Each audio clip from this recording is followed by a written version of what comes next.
para matanggap ko yung aking request, prayer request. Sa amin wala kaming prayer request. May susulat sa papel, ipag-pray. Kapag mayroong may sakit, pumupunta sa harap, ipag-pray namin, and that's it.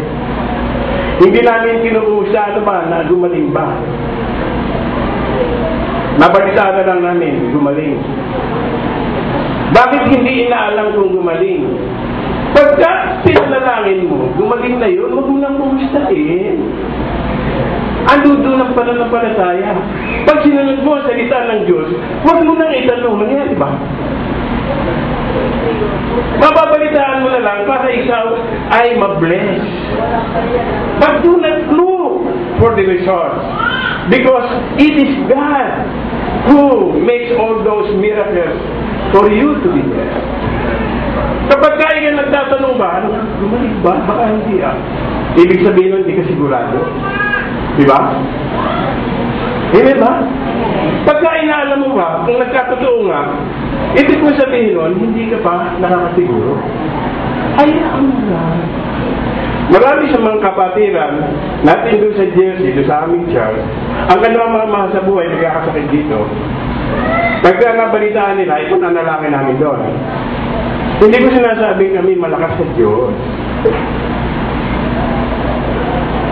Ang paraan ng Diyos ay alam namin gawin at yun lamang ang dahilan kung bakit itinutugon ng Diyos ang aming panalangin. Hindi dahil ako'y magandang lalaki. Kahit na. Hindi dahil sa kami mababait. Hindi dahil sa kami malakas kay Lord. No. Ang isa pang kailangan ng maraming born again ay alamin ang salita ng Diyos.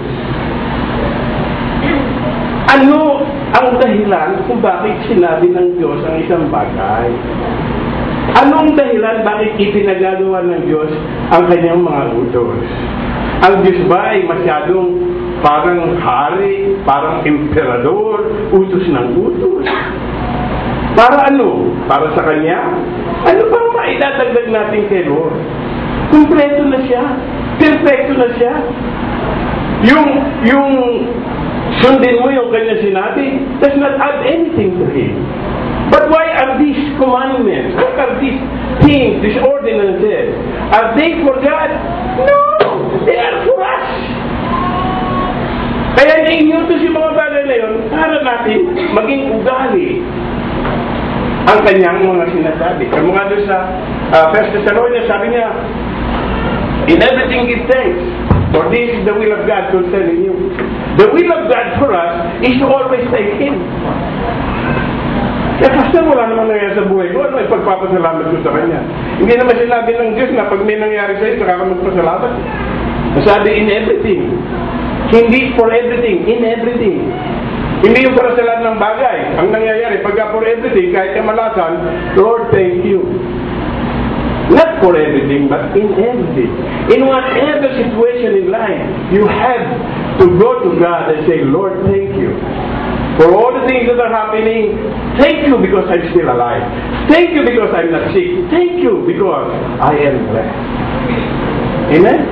Meron ba tayong hindi pagpapasalamat sa Diyos? Pag nagising ka sa umaga, huminga ka ng malalim. Ay, salamat, buhay ako. Kung hindi ka pa rin maniwala, kuritin mo sarili mo. Ay, nasaktan, buhay nga ako. Lagi tayong magpapasalamat sa Diyos. That is one of the things that God tells us. In everything He says. Okay. Bakit na inyutos yun? Para sa Lord? Para sa atin. Kapag kayo lagi nagpapasalamat sa Diyos, naririnig ka ng Diyos. Natutuwa ang Diyos sa mga nagpapasalamat sa Kanya. Natutuwa ang Diyos sa mga nagpupuri sa Kanya. Natutuwa ang Diyos sa mga sumasamba sa Kanya. Bakit? Kinikilala siyang Diyos. Amen? Sa Amerika, meron Thanksgiving Day. Pero lahat ng Thanksgiving lang, I thank you. Wala yung thank you, Jesus. Wala yung thank you, Father God. Kundi, thank you. Kanino sila nagpapasalamat? Wala. And that is not the way. Because the commandment of God is in everything, give thanks. Okay ba? So, pinopoint out ko sa mga kapatid, at I don't think we will finish all of this. But I'm just giving you example that in everything in the Word of God, there's a reason why He said it, and the reason is always for our own good. That we might be blessed. That we may find the good life that He promised for His children. Dahil nakukonsumi ang Diyos, pag ang kanyang mga anak, walang ginawa kundi manalangin at manghingi ng mga bagay-bagay. Kung ako'y ama ng maraming anak, ngayon 6 lang ang anak ko. Kapag ang anak ko'y walang tigil na kahingi ng pera at walang tigil na kadadaing, nabubwisit ako. Tao lang ako, nabubwisit ako, ang Diyos pa kaya?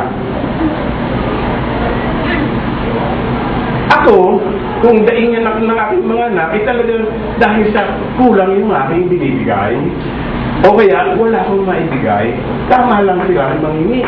Tama nga lang silang lumain.